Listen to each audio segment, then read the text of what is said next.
That's the definition of perfect game. I mean, everything has to be right. Mentally and physically, you have to be as sharp. You can't go one without the other. You can't be mentally weak and have your best stuff. You can't be mentally strong and not have your best game. To throw a perfect game, in my opinion, it all has to be working, and that day it was. Cory Abbott, LMU pitcher, just pitched a perfect game, and I'm going to show you how unbelievably rare that is.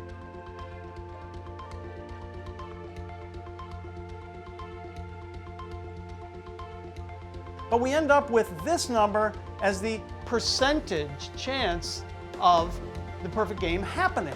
Take it, round it off, and we get 1/1000%. That's 1/1000th of 1%. And what do we end up with? Something very rare. Cory, you rocked.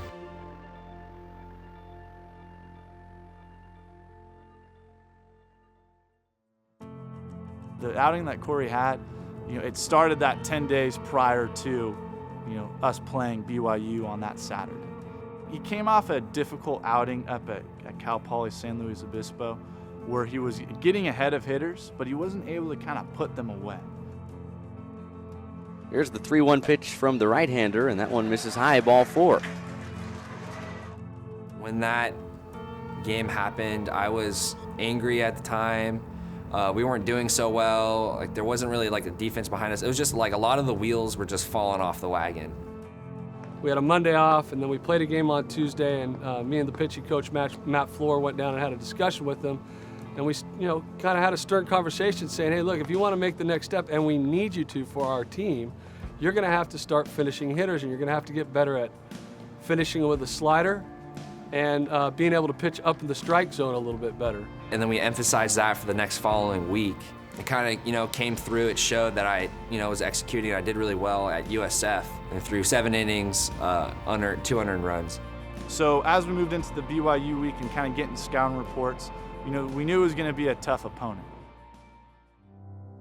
A very pleasant Saturday afternoon to you. Welcome to Page Stadium, where the LMU Lions are getting set to take on BYU. So you have this whole magnitude of BYU's coming into town, a good team, a quality team coming into town, and a team that's kind of had our number over the last 4, 5, 6 years. 0-2 on the way. Fastball cut on and missed. Third K of the game already for Cory Abbott. What I did notice was that they were swinging a lot at my slider.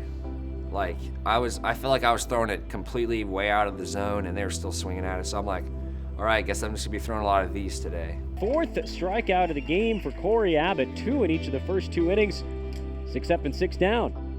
There's kind of a funny thing in the 6th inning, I want to say, was teammate Harrison.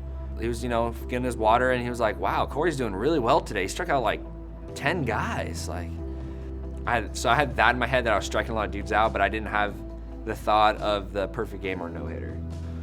The baseball rule, the baseball gods that that are so involved with this game, it shares light to kind of never bring up that specific term or that moment. To him, I'm pretty sure the only guys who talked to him were Matt Floor, our pitching coach, and Cooper Ewell, who's our catcher. But other than that, I think everyone tried to stay away from him, kind of let him do his thing. I don't believe too much in that, and like the superstition in regards to that. I try not to. I try to just trust myself. But when he started saying that, I was like, yeah, he's right. Like, let's start getting some strikeouts here. Let's keep going. Let's see how far I can do this, how high I can get my strikeout count. In the 7th inning there, we had a little bit of a scare where they actually hit 2 balls on the barrel for the first time pretty much all game. One was a really firm ground ball at a shortstop, and the next one was a line drive to our right fielder that he had to come in and dive for. It wasn't necessarily, as soon as it was hit, I was thinking it was a base hit. It was just well struck. He's been fantastic.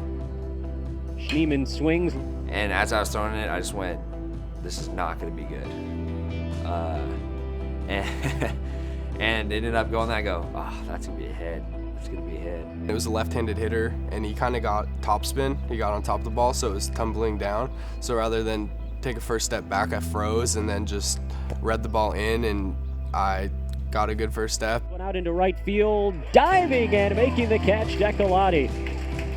Well, there's that moment where everybody starts to hold their breath a little bit. That ball was shelled by Schneemann and DECOLATI. Especially when that happened, I was just overjoyed with it. And then I thought it was kind of funny as well that I made a great play right after NIKO made the diving catch. Out in front, just turns, kicks, comes home, and a breaking ball hit back to the box. I didn't even really see it, to be honest with you. I kind of just saw it was my general area and just threw up my glove and I caught it. And then it was more like, you know, Merry Christmas to me, and I threw it over. 21 up, 21 down for Cory Abbott, and the Lions lead 1-0. Fastball here grounded to the left side. Going to be a long throw from short. And it is in time. There he comes. Strike 3 called. 2 away in the 8th. At that point, I probably started to wonder a little bit, but he went out in the 8th and his stuff was better than it was in the 1st. So the velo hadn't dropped, the velocity hadn't dropped, so everything looked fine there. I didn't have to really worry about fatigue. The pitch. Swing and a miss. Strike 3. Didn't get a piece of that one. A dozen now for Cory Abbott. But that 9th inning is when I really felt it kind of slowed down where, you know, I was getting high in my pitch count. 2-2 on the way. Swinging a slow roller up towards first base. This is going to be an interesting play. Smart will take it to the bag himself. 1 step ahead of the incoming Clausen. 1 away. Late in the inning as well, the 9th, was when the guy tried to bunt to break it up. And as soon as I kind of saw that, I was like, are you kidding me? Beyond the outfield wall as Abbott goes out of the wind. His 1-1 is bunted in the air. Lands in front of the pitcher's mound. Cory fires to first and gets him. 2 down in the 9th. I was more pissed off than anything that he was trying to do that. And I was glad that I was able to get to the ball and then throw, I think, about 100 miles an hour as hard as I could at first base to get him out because he was a pretty fast runner. And Abbott delivers. First pitch fastball, strike 1. The strike 1 on the way. Fastball ripped down the third base line, but foul. 0-2. Cory Abbott 1 strike away. I threw a curveball, absolutely threw it awfully. It was like 50 feet. I spiked it. The pitch. Low again. 2-2. I threw another slider that was also really off the plate, so he wasn't going to swing at it. And Abbott trying to seal it up. The pitch. Low again. Full count. And then the count was 3-2, and I called for a fastball down the middle. I said, you know, I basically said to myself and my pitching coach Matt next to me, it's not going to be on me. And I called for a fastball down the middle. And I saw Cory shake off a pitch. I'm like, oh my gosh, he's going to go to a slider right here. Like, wow. Here we go. Like, I'll just throw it more center cut, focus on it being more of a strike than anything else or appear to be a strike. Look it off beyond third base, trying to dig deep for one more. The 3-2. Swung on and missed. A perfect game. And that is absolutely unbelievable. One of the most special games I've ever seen in person.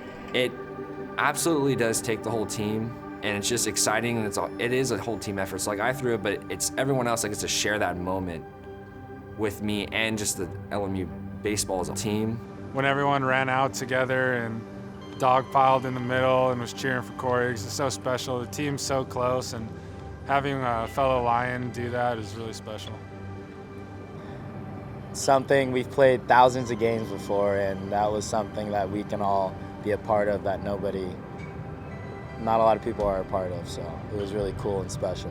As a teacher, and that's what I am, when you see your pupils learning, it's a special moment. You know, I've been coaching college baseball, I think 22, 23 years, so that's the first, I've been a part of a couple no-hitters, but that's the first time I've been a part of a perfect game, and I'm old enough now, 47, to realize I should probably enjoy it as opposed to stress out about it. When I look back at that moment, the most proud I'll be is of my coaching staff and developing him and my part in that. No, this perfect game surpasses anything that I've been a part of as a player, as a coach. You know, it's something that, it's so rare in itself, being only the 26th, 27th in NCAA history. There's so many things that are involved, so many things that you wish that you could single-handedly be like, yeah, I did that, but at the end of the day, it's we and us, and it's a special moment for the team and for the program. I'll always, put up solid numbers, or at least try to.